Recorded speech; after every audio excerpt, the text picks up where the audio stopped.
కర్కాటక రాశి వారికి 2026 సంవత్సరంలో జ్యోతిష శాస్త్ర పరంగా ఏ విధంగా ఉండబోతుందో మనం తెలుసుకుందాం. ముందుగా జనవరి 2026 నుంచి మార్చి అనగా ఉగాది వరకు 19వ తేదీ వరకు ఆదాయ వ్యయములను కనుక మనం పరిశీలించినట్లయితే వీరికి ఆదాయం 8, వ్యయం 2, రాజ్యపూజ్యం 7, అవమానం 3. తదుపరి అనగా ఉగాది నుండి ఆదాయం 2, వ్యయం 11, రాజపూజ్యం 4, అవమానం 7. ఇక గ్రహస్థితిని కనుక మనం పరిశీలించినట్లయితే వీరికి షష్ఠ భాగ్యాధిపతి అయినటువంటి గురుడు 12వ స్థానంలో సంచారం చేయడం కొంత ప్రతికూలమైనటువంటి వాతావరణం ఉన్నప్పటికీ కూడా సువర్ణమూర్తిగా సంచారం చేయడం వల్ల కొద్దిపాటి ఆలస్యము ఆటంకాలతో వ్యవహారాలన్నీ కూడా పూర్తి చేయట జరగలదు. అలాగే ఇక అష్టమాధిపతి అయినటువంటి శని భాగ్యస్థానంలో సంచారం రజతమూర్తిగా సంచారం చేయడం వల్ల అనుకూలమైనటువంటి ఫలితములు ఉండగలవు. ఇక అష్టమ స్థాన రాహు, ద్వితీయ స్థానం కేతు కొంత కుటుంబ ఆకస్మిక ఆర్థిక వ్యవహారాల్లో ఆకస్మిక నిర్ణయాలు తదితర విషయాల్లో ఇబ్బందులు పెట్టేటువంటి అవకాశాలు కనిపిస్తున్నాయి. ఇక మొత్తానికి గ్రహస్థితిని కనుక పరిశీలించినట్లయితే వీరికి శుభమూలక ఖర్చులు అనేటువంటివి ఉండగలవు. వృత్తి వ్యాపారాదులు మిశ్రమంగా నడుచును. అనుకున్న వ్యవహారాలన్నీ కూడా అనుకున్నట్లు పూర్తి చేయట్లో కొంత జాప్యం ఉన్నప్పటికీ కూడా తమ యొక్క కృషి పట్టుదలతో వాటిని అధిగమించి ముందుకు వెళ్తూ ఉంటారు. సంతానానికి సంబంధించి ప్రయత్నాలు చేసేటువంటి వారికి జూన్ 2వ తారీఖు నుంచి అనుకూలమైనటువంటి సమయంగా చెప్పచ్చు. జూన్ 2వ తేదీ నుంచి జన్మరాశిలో గురుని యొక్క సంచారం వల్ల అనుకూలమైనటువంటి ఫలితములు ఉండగలవు.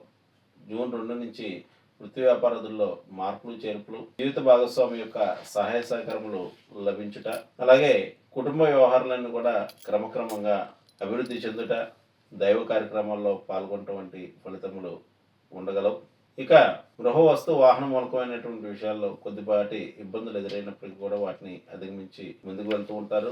అక్టోబర్ 30 దాటిన తర్వాత నుంచి గురుడు సింహరాశిలో కేతుతో సంచారం చేయడం వలన కుటుంబ సభ్యులతో కలిసి తీర్థయాత్రలో పాల్గొన్నట, కొన్ని సందర్భాల్లో దగ్గర బంధువుల యొక్క అనారోగ్య సమస్యలకై కొంత ధనము వంటిది వ్యయం చేయట అనగా ఖర్చు చేయటం వంటి ఫలితాలు కూడా ఉండగలవు. జీవిత భాగస్వామికి అనవసర శ్రమలు, తిప్పుట వంటి ఫలితాలు కూడా ఈ సంవత్సరం వీరికి గోచరిస్తూ ఉన్నాయి. ఇక నూతన ఉద్యోగ ప్రయత్నాలు చేసేటువంటి వారికి కానీ విదేశీ ప్రయత్నాలు చేసేటువంటి వారికి కానీ అనుకూలమైనటువంటి సమయంగా చెప్పవచ్చు. ముఖ్యంగా జూన్ 2వ తేదీ నుంచి గురుడు జన్మరాశిలో ఉచ్చస్థుడై సంచారం చేయడం వల్ల కొద్దిపాటి శ్రమలు ఇచ్చినప్పటికీ కూడా ఈ గురుడు సువర్ణమూర్తిగా సంచారం చేయడం వల్ల అన్ని రకాల వ్యవహారాలన్నీ కూడా పూర్తి చేయడం జరగగలదు. జీవిత భాగస్వామి యొక్క సహాయ సహకారం లభించగలదు.